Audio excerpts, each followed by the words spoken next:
Muito bom dia para aqueles que acompanham essa transmissão aqui do Centro Espírita Bezerra de Menezes, em Santo André.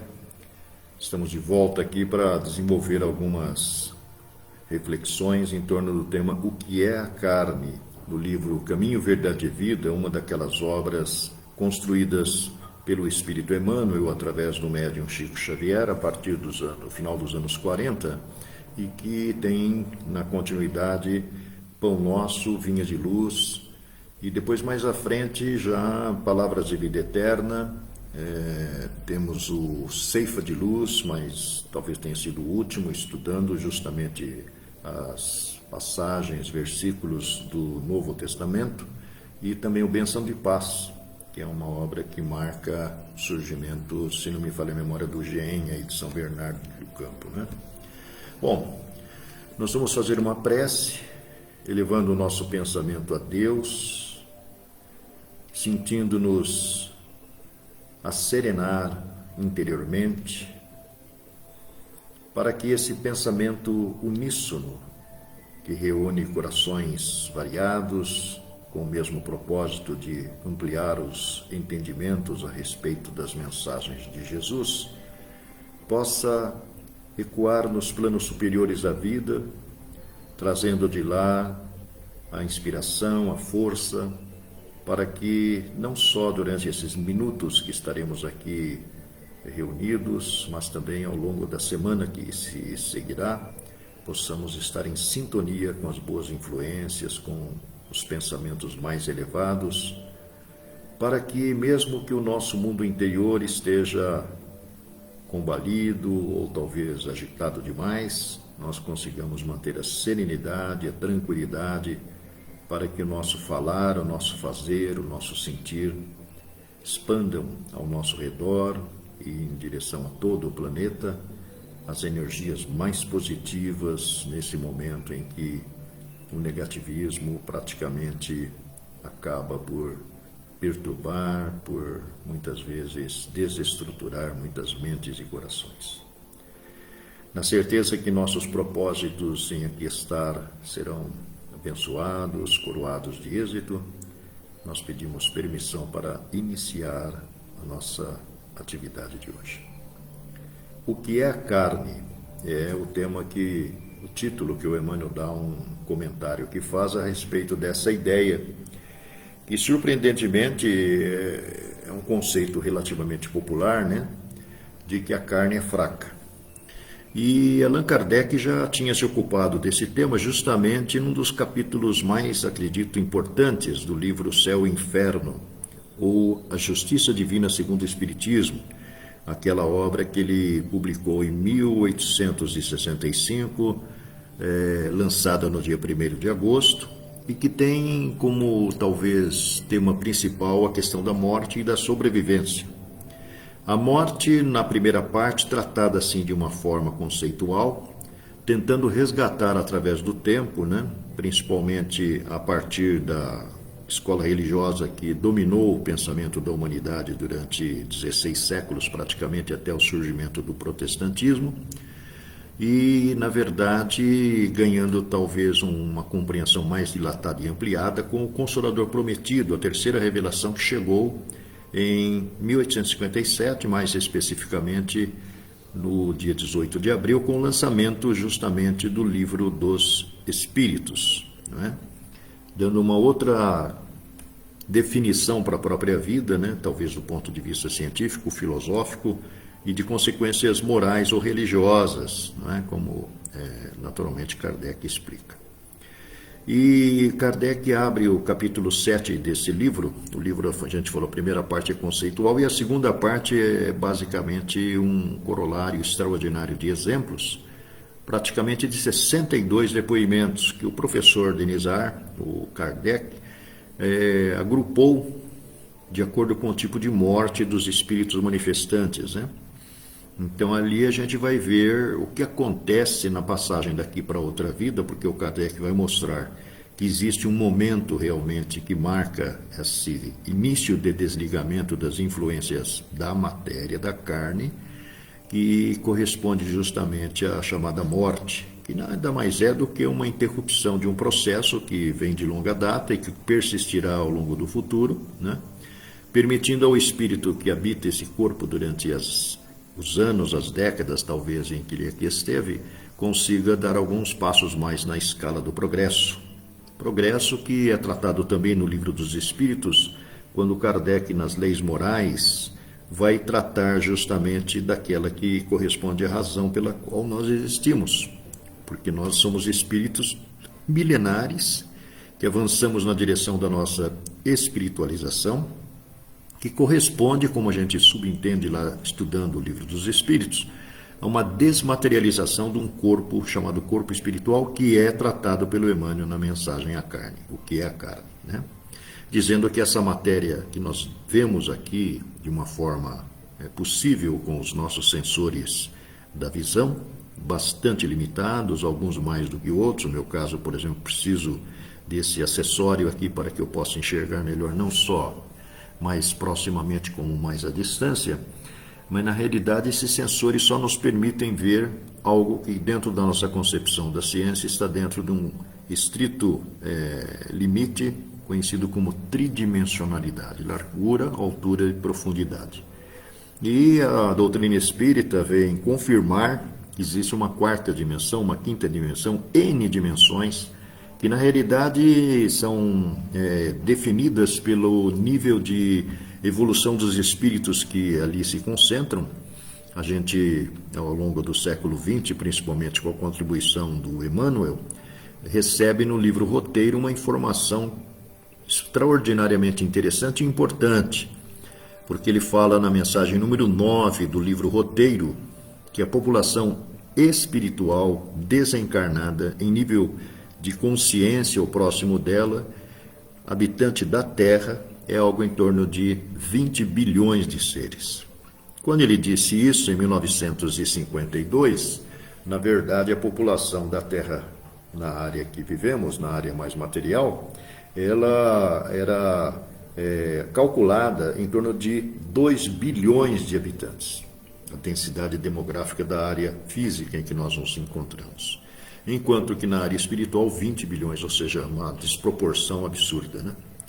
Como nós caminhávamos, hoje entendemos isso, estudando aí o capítulo 3 do Evangelho segundo o Espiritismo, há muitas moradas na casa de nosso Pai, naqueles comentários preciosos que Allan Kardec faz a respeito dessa afirmação de Jesus no capítulo 14 do Evangelho de São João, um evangelho que, ao que tudo indica, um evangelho mediúnico, não é? Porque ele foi escrito quase 6 décadas depois que Jesus havia morrido. Existe um trabalho maravilhoso, primoroso, de um erudito personagem que passou por nós aqui no século XX, chamado Silvino Canuto de Abreu. Dr. Silvino, talvez um dos mais profundos conhecedores do trabalho de Kardec, porque ele, à sua época, frequentou muito a França, principalmente Paris, e esteve em contato lá com o povo que preservou parte do acervo deixado por Kardec, né, após a sua morte, reunido ainda pela dona Amélie Boudet, pelo seu editor, Sr. Didier, que depois acabou sendo, de uma certa forma, entregue ou absorvido pelo Sr. Leymarie, que é o responsável, talvez, pela segunda editora, melhor, a segunda editora e segunda livraria que existiu em Paris, veiculando aí livros espíritas, né? E o Canuto de Abreu, Dr. Silvino, ele conta num livro chamado Evangelho por Dentro, fantástico. Ele fez uma tradução, ele era filólogo, conhecia muitos idiomas, aprendeu talvez alguns deles propositadamente para traduzir do grego o Evangelho de João. E ele vai nos trazer a versão da origem do Evangelho de João a partir da igreja justamente católica ortodoxa, porque existe a católica romana, baseada lá em Roma, né, como no Vaticano, como nós sabemos. Existe a católica ortodoxa, que na verdade talvez seja a origem de tudo, né? Porque na verdade a institucionalização do catolicismo, através da compilação de informações do judaísmo, do paganismo e do cristianismo, aconteceu na cidade de Constantinopla, hoje Istambul, né? que ainda tem uma vertente lá da Igreja Católica que não se submete às orientações da Igreja de Roma. Quem manda na ortodoxa é justamente o patriarca, que está lá em Istambul, né? E que influencia uma região bastante grande ali do leste europeu, né?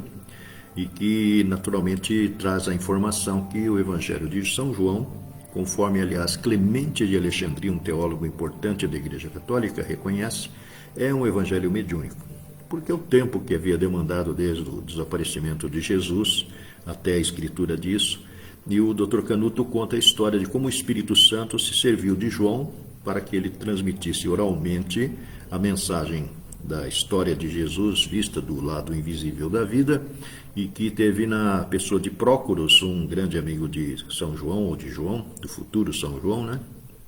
O cara que anotou tudo, né? Em grego. Por isso o Evangelho de João, teoricamente, talvez seja o único em grego, né? O primeiro em grego. Então o Dr. Canuto estudou isso e conta-nos essa história. Mas de qualquer forma, nós aprendemos a partir do capítulo 7 do livro Céu e o Inferno, ou a Justiça Divina segundo o Espiritismo, que aquela afirmação de que a carne é fraca, que seria responsável pelas nossas quedas em todos os sentidos, não só no descaso ou talvez nas deformações do nosso corpo físico, mas também dos nossos transtornos psiquiátricos, né? Porque nós desequilibramos, a máquina física é um negócio perfeito. O Emmanuel, na mensagem O que é a Carne, vai dizer que a própria matéria, através do qual o espírito que somos nós se manifesta, ela é uma condensação de fluidos. Em 1969, o André Luiz escreveu pelo Chico Xavier um livro chamado E a Vida Continua, onde ele vai dizer aquilo que os hindus já sabiam, porque como tudo é cíclico na Terra, a Índia, né, que é uma das regiões mais antigas aqui da Terra, no continente asiático, né, eles já tinham desenvolvido o tal do hinduísmo, que falava acerca do corpo astral, que falava do mundo astral, que falava sobre coisas impressionantes, inclusive sobre a característica da célula física, que é um pequeno universo em desenvolvimento, em expansão, em evolução. Uma constatação que um biólogo molecular chamado Bruce Lipton, pai de uma escola, um dos pais de uma escola na área da biologia chamada epigenética, concluiu através de experiências laboratoriais. A célula é um organismo vivo, né, que na realidade está em evolução também, se adaptando, se renovando, né, como nós espíritos. Então o Emmanuel fala na mensagem O que é a Carne, que a matéria, como disse André Luiz em 69, e como a própria ciência concluiria, a matéria é uma forma de manifestação da energia, que é a base de tudo que há no universo, numa vibração de uma intensidade muito baixa, isso que a torna visível e perceptível. Mas, como Emmanuel fala, como Allan Kardec falou lá em 1865 no livro O Céu e o Inferno, no capítulo 7, que eu disse é muito importante, a carne é fraca, é uma conversa mole, porque na verdade ela é passiva. Ela é passiva. Ela hoje, pelas concepções modernas, sabemos que ela está filtrando, do ponto de vista assim evolutivo, muitas das desarmonias que nós construímos no uso de outras estruturas celulares, em forma de corpos físicos em existências passadas, e através desse instrumento chamado corpo, que é um uniforme, nós vamos, de uma certa maneira, neutralizando assim, as desarmonias que construímos em nós, tipo assim. Eu fui um cara que bebeu demais numa vida passada. Bebi abusivamente, acima do limite de suportação do meu fígado, do meu aparelho digestivo. Então eu já renasço com predisposições, que a ciência chama predisposições mórbidas, com determinadas disfunções na parte hepática, a ponto talvez eu nem conseguisse sentir o cheiro de qualquer coisa alcoólica. E se tento ingerir alguma coisa ali, isso me provoca um mal-estar terrível, uma desarmonia extraordinária, que exige às vezes a medicação, né? O chá de boldo, que é muito comum, né? Ou outras formas de tentativa de recompor rapidamente aquilo que eu danifiquei.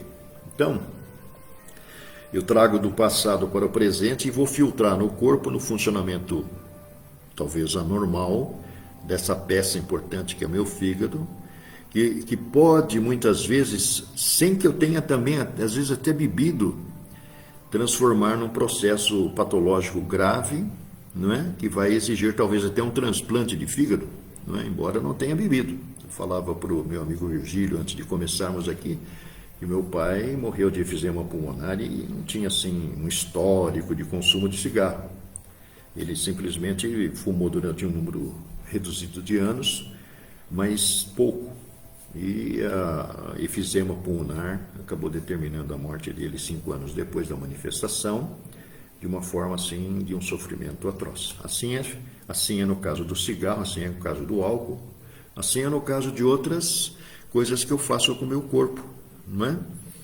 O André Luiz, no extraordinário livro, que toda a coleção do André Luiz é extraordinária, no capítulo 12 do livro chamado Missionários à Luz, vai nos apresentar uma concepção também nova, porque o Espiritismo é a terceira revelação mesmo prometida por Jesus, é o Consolador prometido, e ele traz as respostas para nós que estamos aí angustiados diante dos enigmas da vida. As respostas que muitas vezes nós procuramos não quer dizer que nós aceitemos. Por que não aceitamos? Apesar da lógica do raciocínio dizer que é daquela forma. Porque, na verdade, para nós incorporarmos a lição, às vezes é necessário a lição do sofrimento, da dor, né? Que é a única coisa que a gente entende. Se essa tal de pandemia não tivesse aí infernizando a vida das pessoas nesses últimos meses, provavelmente nesse fim de semana prolongado, um número muito maior do que assim, de uma certa forma, ousados fizeram. Estaríamos viajando, estaríamos à beira-mar, estaríamos no interior por causa do feriadinho da sexta-feira, né? Mas, na realidade, muitas pessoas se reservam, se recolhem justamente para não correr risco. Embora esse risco também seja, de uma certa forma, apenas a manifestação da execução de sentenças que nós espíritos lavramos contra nós mesmos em vidas passadas, porque nós viemos de muitas experiências, às vezes mal sucedidas, não porque Deus é um cara assim perverso, mas é porque nós somos muito irresponsáveis. E continuamos a ser. Então, Emmanuel fala aquilo lá, que essa estrutura material é passiva. Kardec tinha no capítulo 7 abordado, abrindo o capítulo, a afirmação de que a carne é fraca. Então, os vícios que nós desenvolvemos, ou que nós alimentamos, as tendências emocionais que nós manifestamos, tudo isso daí, na realidade, não vem do corpo.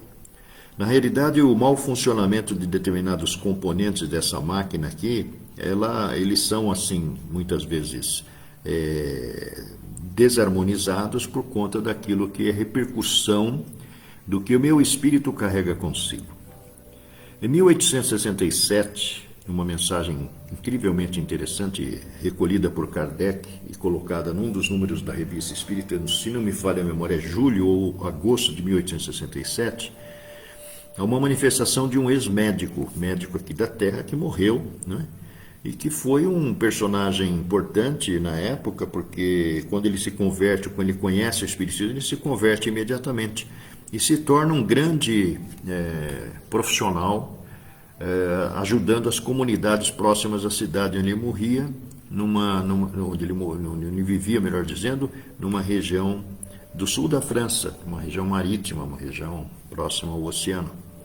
E o Dr. Morel, de desencarnado, ele vai escrever uma mensagem e vai dizer assim: olha, nós aqui somos um composto, somos um sistema integrado do espírito, que é o operador desse sistema, que está revestido de uma estrutura chamada corpo espiritual, para nós espíritas, perispírito, que por sua vez está revestido momentaneamente durante alguns anos de um corpo chamado físico, que é composto daquilo que nós conhecemos como carne, e que na verdade é um complexo sistema maravilhoso também, desenvolvido ao longo dos milênios e das eras, que além da questão dos nervos, dos tecidos, do sistema ósseo, que de uma certa forma representa a possibilidade da organização dessa estrutura, né, com cabeça, tronco e membros, né, desses movimentos maravilhosos que nós conseguimos fazer com os nossos braços, com nossas pernas, com a nossa boca, né? Na realidade, o sistema ósseo está revestido pela carne, com seus milhares e milhares de canalículos, que nós chamamos de artérias e veias, com os seus nervos, na realidade, os tecidos revestindo cada uma dessas estruturas e um tecido maior chamado pele, que reveste o sistema todo. Então, o Dr. Morrell fala assim: existem doenças da carne que são, na realidade, resultado da falta de higiene, por exemplo. A tal da pandemia veio nos ensinar ou lembrar da necessidade de nós lavarmos as mãos, de higienizarmos as mãos, né? Porque nós havíamos até nos esquecido disso. Nós nos esquecemos que quando nós pomos a mão no corredor, no corrimão, melhor dizendo, de uma escada, numa área pública, nós estamos colocando a nossa mão em contato com milhares e milhares de bactérias. Aliás, existe um livro americano, né, de uma pesquisadora que diz que 90% do nosso corpo é composto de bactérias. O resto é aquilo que a gente vê e a gente conhece. Acho que é 10% humano, é o nome do livro, muito interessante. Minha esposa estava lendo esse livro outro dia e chamou minha atenção para alguns aspectos muito lógicos, né? Então, eu lembro que há uns anos atrás, a Escola Paulista de Medicina, ela, na verdade, concluiu um estudo bastante interessante, que existem mais ou menos 10 mil micro-organismos no nosso corpo esperando para entrar em ação quando houver a decretação da nossa morte pela falência múltipla dos órgãos, né? Pela interrupção do funcionamento do cérebro, que é o comandante de tudo. Kardec já fala ali na Carne Fraca que quem comanda todo o sistema integrado chamado corpo físico, do ponto de vista físico, é o cérebro, né? Onde a nossa ciência presumia que estava escondido a mente, né? Mas na verdade nós sabemos que a mente é o próprio espírito, que é alguma estrutura que, como nós vamos aprendendo, avançando, aprofundando os estudos através das informações de Kardec, sobretudo na Revista Espírita, nós vamos ver na questão 607A, que a gente gosta de citar porque as pessoas não conhecem. Eu também não conhecia, até que anos atrás eu tive, por necessidade, eu ajudava um companheiro num curso chamado Espiritualidade dos Animais, um veterinário que ministrava esse curso na Casa do Caminho e também acabou chamando a atenção de outras instituições para a instituição disso, porque não sei se vocês percebem, mas os animaizinhos domésticos assumiram um papel importantíssimo no final do século XX, começo do século XXI, porque na realidade, na medida que as pessoas foram se isolando socialmente, elas foram ficando doentes. E a companhia de um animalzinho que retribui o carinho que ele recebe com afeto também, ela é uma coisa assim impressionante. E na verdade, pela doutrina espírita, e essa questão 607A é a culminância justamente do capítulo em que Kardec termina suas considerações com a espiritualidade sobre os 3 reinos da natureza. Nós sabemos que nós somos, na realidade, o fruto da evolução do princípio inteligente do universo, né? Coisa fantástica. Isso nós encontramos no Livro dos Espíritos. Esse princípio inteligente do universo transita pelas eras, pelo tempo, pela informação que o nosso André Luiz, através de Chico Xavier, nos dá no livro Evolução em 2 Mundos, em torno de 1,5 bilhão de anos para sair da estrutura menor que há à estrutura mais elaborada que somos. Capaz de projetar o quê? O pensamento contínuo na direção do cosmos. Porque o que nos distingue do animal irracional, que é aquele animalzinho doméstico, que é aquele que está mais próximo daquilo que o Espiritismo chama de humanização, que essa fase é uma etapa, uma parte do processo maior que nós estamos em cursos, né? Que é o processo da evolução do princípio inteligente. Então o espírito, ele não foi criado porque Deus bateu na cabecinha de alguma estrutura e falou, agora você é espírito. Nós somos o resultado, fruto de um processo assim que vem avançando até chegarmos à capacidade do pensamento contínuo, que o André Luiz fala isso aí, 1,5 bilhão de anos ou 150 milhões de séculos para chegarmos a pensar como pensamos, né?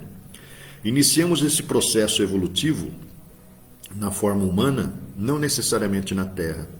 Porque o Kardec, como era muito meticuloso, quando ele ouviu a informação que nós avançamos, vamos nos individualizando, nós começamos esse processo, pelo que os hindus já diziam, no reino mineral, mas existem outros reinos anteriores a esse, né? Esse reino mineral serviu para quê? Para que nós desenvolvêssemos rudimentos da memória. A gente fica pensando, mas que bobagem, né?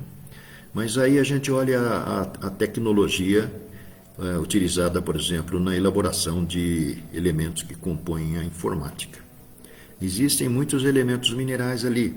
Silício, já ouviu falar no Vale do Silício, lá nos Estados Unidos, né? O Vale do Silício é de uma matéria-prima mineral que vai ser utilizada na elaboração de artefatos que vão compor até o seu celular. Além do mineral, onde desenvolvemos rudimentos da memória, existe a informação de que nós também alcançamos, assim, um desenvolvimento posterior na condição vegetal.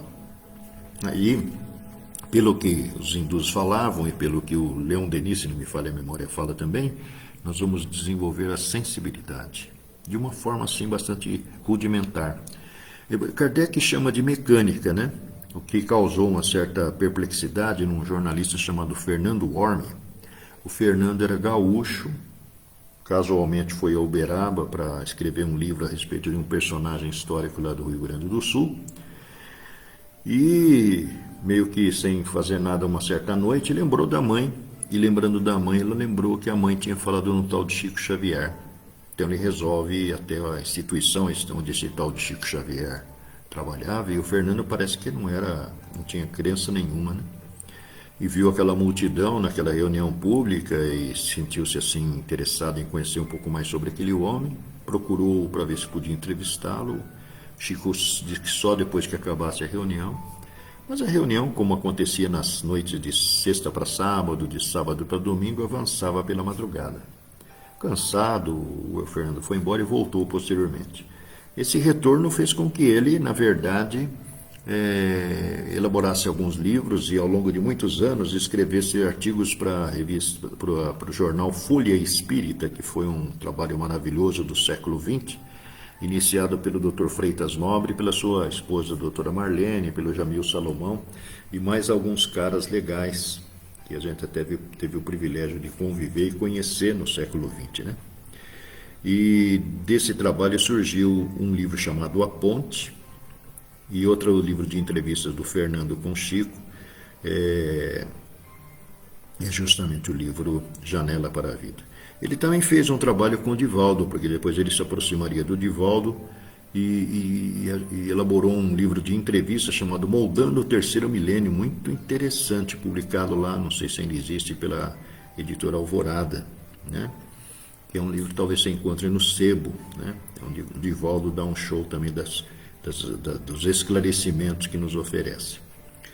Mas aí o que acontece é que o Fernando vai, no Janela para a Vida, fundamentar-se num livro que foi muito importante no século XX, que é justamente um livro chamado A Vida Secreta das Plantas. Uma obra que nasceu lá nos Estados Unidos, a partir da iniciativa de dois jornalistas, e, na realidade, procuraram conhecer o resultado das experiências de um cara que era o grande cientista, mais profundo conhecedor que havia na época de um equipamento chamado polígrafo.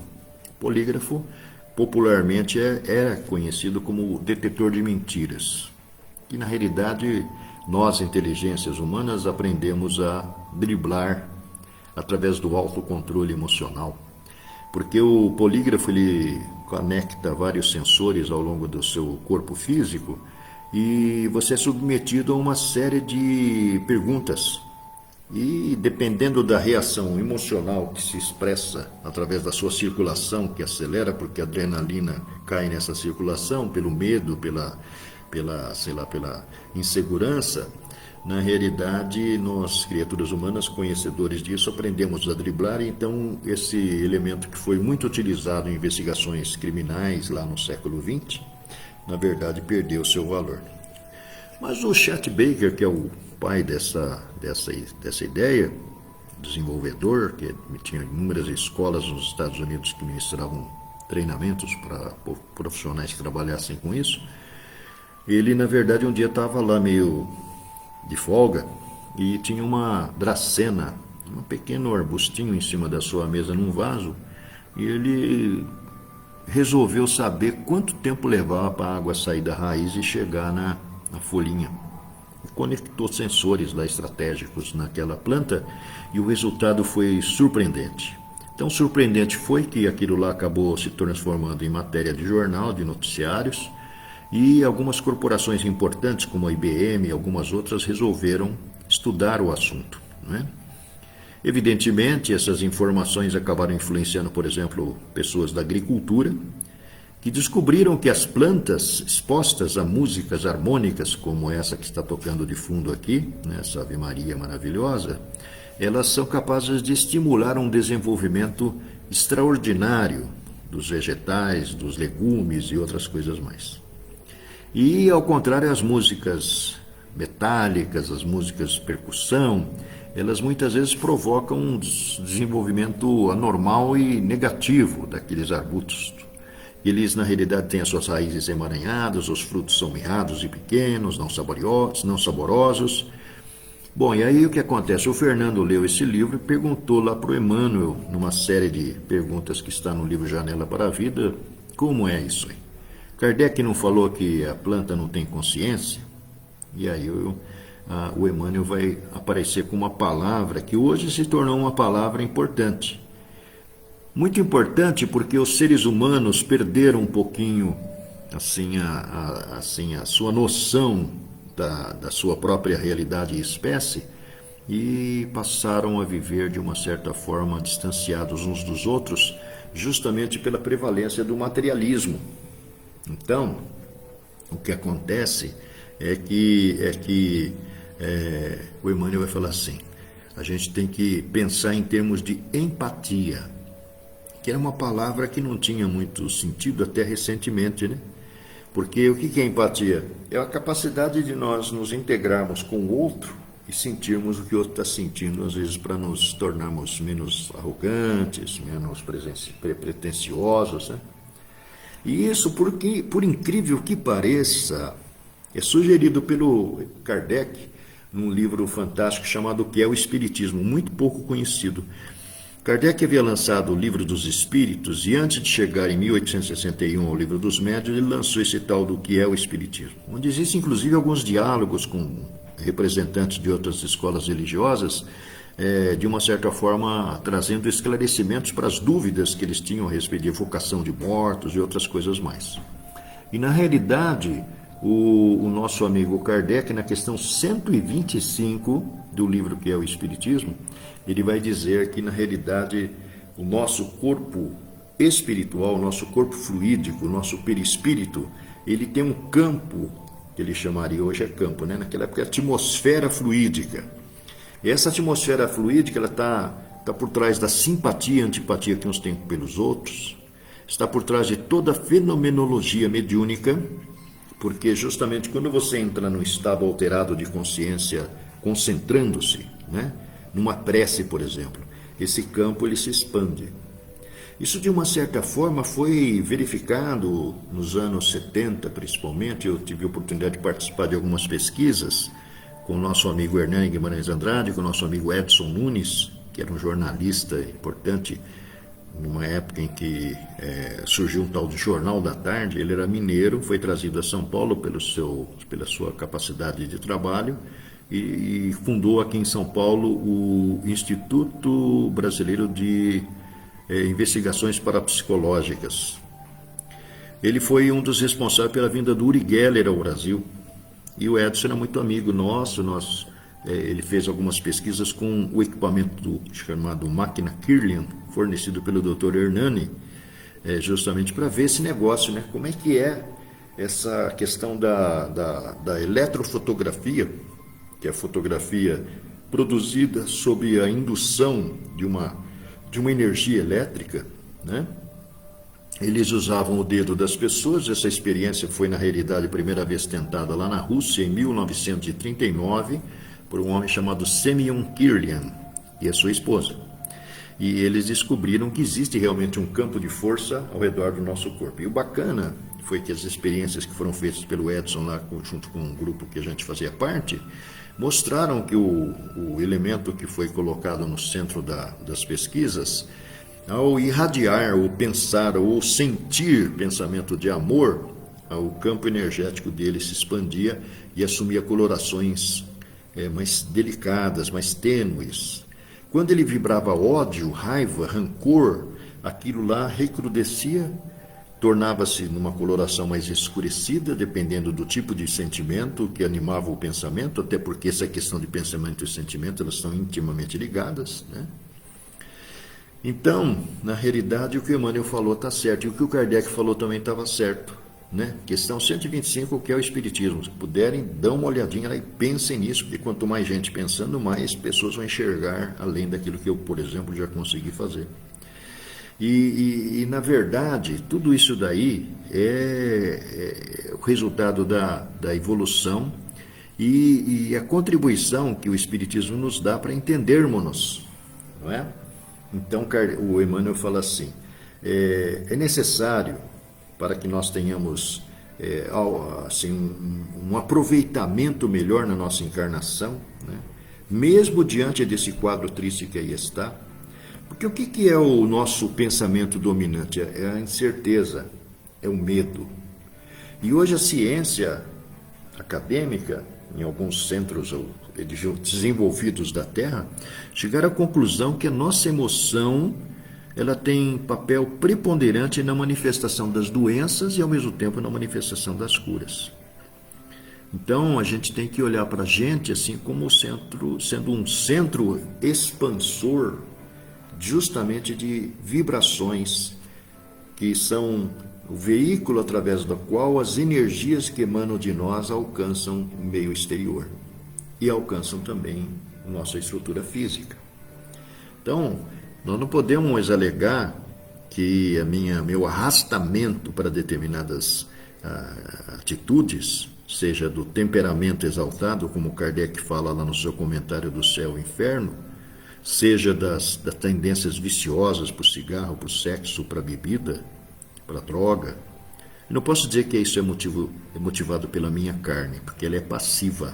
Ela é passiva. Na realidade, isso é motivado pelo nosso espírito. Quando o Fernando Worm, no mesmo livro que eu citei, Janela para a Vida, ou A Ponte, ele vai analisar a questão do cigarro, da dependência do cigarro, porque ele era fumante. Ele desenvolveu até um método para parar de fumar na sua época, né? Escreveu até um livro. Mas, na verdade, o Emmanuel vai trazer os esclarecimentos mostrando que o dependente das emanações da nicotina, da maconha, do álcool, ele carrega consigo, além da morte, justamente essas mesmas tendências. E fica muito claro para a gente entender o porquê que nascem os processos obsessivos e como nós, cedendo aos processos obsessivos, que é um processo de influência mental e emocional de alguém não encarnado sobre nós, ou mesmo encarnado sobre nós acabamos sucumbindo muitas vezes ao incontrolável desejo de desfrutarmos das sensações provocadas pelo cigarro, pelo álcool, pelo sexo, pela droga. No caso da droga é um negócio muito mais grave, sabe por quê? Porque ele vai progressivamente causando prejuízos na nossa estrutura cerebral. Existem alguns livros de um outro espírito chamado Luiz Sérgio, que me impressionaram muito, né? Luiz Sérgio é um cara que morreu em 1983. Ele era lá de Brasília e veio com uns amigos aqui para São Paulo para assistir a primeira corrida de Fórmula 1 que aconteceu em Interlagos. Me parece que foi uma corrida até vencida pelo José Carlos Patti, que morreria tempos depois num acidente aviatório, né? E o Luiz Sérgio, em retornando para Brasília, porque ele trabalhava em banco, para trabalhar no dia seguinte, o veículo em que ele e os 3 amigos estavam, na região de Cravinhos, teve um acidente e acabou causando-lhe a morte. Meses depois, ele surpreendentemente começou a se manifestar por uma tia que morava aqui em São Bernardo do Campo. E ele vai escrever muitos livros. O primeiro deles eu acho que é O Mundo que Encontrei. O próximo acho que era Miosótis Voltam a Florir. Depois ele vai se integrar em algumas equipes socorristas do plano espiritual. Acho que um dos últimos mais importantes foi Deixa-me Viver, que virou até filme. Aí no seu YouTube você pode assistir esse filme que foi feito em cima das narrativas do Luiz falando sobre o aborto, que é um dos 2 crimes graves que o mundo espiritual considera assim, de consequências lamentáveis para aquele que perpetra aborto e suicídio. Não só o que se submete a ele no caso do aborto, mas aquele que é o executor, aquele que é o indutor, que às vezes o pai que não quer assumir obriga a companheira a decidir pelo aborto. Às vezes o exame, né? O exame pré-natal lá que é feito, mostrando lá no ultrassom que a criança vai ser uma criança com deficiências físicas, talvez com restrições mentais, infelizmente às vezes fazem com que os casais decidam pelo aborto. Então o Deixa-me Viver, ele vai abrir os nossos olhos para isso. Mas alguns dos livros importantes que Luiz Sérgio escreveu são Consciência e Driblando a Dor. No Consciência, o Luiz vai falar um negócio interessantíssimo. Ele vai falar para cada dependente de drogas que existe às vezes até 10 dependentes desencarnados, arrastando o cara para um consumo cada vez mais absurdo. E o que vai acontecer? Às vezes o excesso, porque um vem e se serve do médium, que é o médium inconsciente, o outro vem e se serve do médium que é inconsciente, e na realidade o excesso de substâncias alucinógenas que o cara introduz para dentro de si acaba provocando um desencarne precoce, violento, fazendo com que o próprio corpo espiritual sofra uma contração, uma deformação, que exigirá depois tratamentos no mundo espiritual para ele se recuperar. Então a gente vê que o corpo é apenas, como Kardec fala, como Emmanuel fala, o corpo é passivo, não é ele que decide. A carne não decide nada. A carne, muitas vezes, ela é induzida a consumir determinados elementos, seja na alimentação da dieta, seja nas substâncias que nós acabamos encontrando pelo caminho e achamos que são importantes para nos acalmar, para nos ajudar a fazer um monte de coisas. O que não é verdade, porque na realidade, quando você fuma e as pessoas alegam que se acalmam, que conseguem pensar melhor, na verdade elas estão levando para dentro do seu organismo, via corrente sanguínea, uma quantidade de toxinas tal que vai fazer com que o seu cérebro busque oxigênio. E a quantidade maior de oxigênio que invade essa área faz com que você se acalme. Então aí você tem decisões talvez mais acertadas, talvez você consiga raciocinar melhor. Mas se você fizer algumas respirações profundas e inspirações e expirações durante poucos minutos, você vai se acalmar do mesmo jeito. Não precisa viciar o corpo com nada. Então nós temos que colocar na mente, como o Emmanuel fala na mensagem O que é Carne, que é preciso se instalar em nós a compreensão da nossa necessidade de autodomínio diante desses irresistíveis arrastamentos a que nós nos submetemos, porque nós estamos aqui justamente para vencer a nós mesmos. Se você alimenta o vício que você já trouxe de outra vida, você muitas vezes vai para o plano espiritual e retornará na próxima encarnação trazendo as sequelas daquilo que você vê com o seu corpo. Porque tudo está preservado na sua memória integral. E essa memória integral, como André Luiz nos fala lá no Evolução em Dois Mundos, capítulo 12, vai ajudar a construção do novo corpo espiritual, porque eu sou um cara de 1,85 m, essa compleição física que dá mais ou menos para imaginar, né? 1,85 m de altura, mais de 100 quilos, e na verdade eu vou desencarnar, vou continuar sendo como sou, porque o que modelou essa estrutura que vocês estão vendo, minha e de vocês, é justamente o corpo espiritual. E esse corpo espiritual, como Emmanuel fala na mensagem, ele obedece à hereditariedade, às influências genéticas do papai e da mamãe, que se misturam na fórmula que, de uma certa forma, resultou na formação desse corpo lá no ventre de mamãe, resultou justamente nas características hereditárias e genéticas. Para a obesidade, no meu caso, em alguns aspectos, né? ou outras pessoas para outras características que, se estimuladas, vão justamente me arrastar para determinadas quedas. Então eu tenho que, como Emmanuel falar, eu tenho que compreender que eu preciso me autodominar diante dos arrastamentos. E isso acorda as nossas faculdades da disciplina e da renovação de nós mesmos em Jesus. Por isso que Jesus também assume um papel importante nesse contexto, porque ele é o caminho, a verdade e a vida, que por sinal é o título do livro de onde sai a mensagem O que é a carne, que é parte justamente de um comentário de Paulo aos Gálatas, falando que nós temos que viver como espíritos, né? Claro que nós temos determinadas necessidades, né, impostas às vezes pelo comportamento social. Allan Kardec, num dos números da Revista Espírita, diz que um dos grandes desafios, um dos grandes desafios nossos é justamente nós aprendermos a nos controlar na área da alimentação e na área da sexualidade. Porque a sexualidade tem uma força avassaladora. E o que é que a gente observa no comportamento social do mundo de hoje? O que nós estamos observando, não é?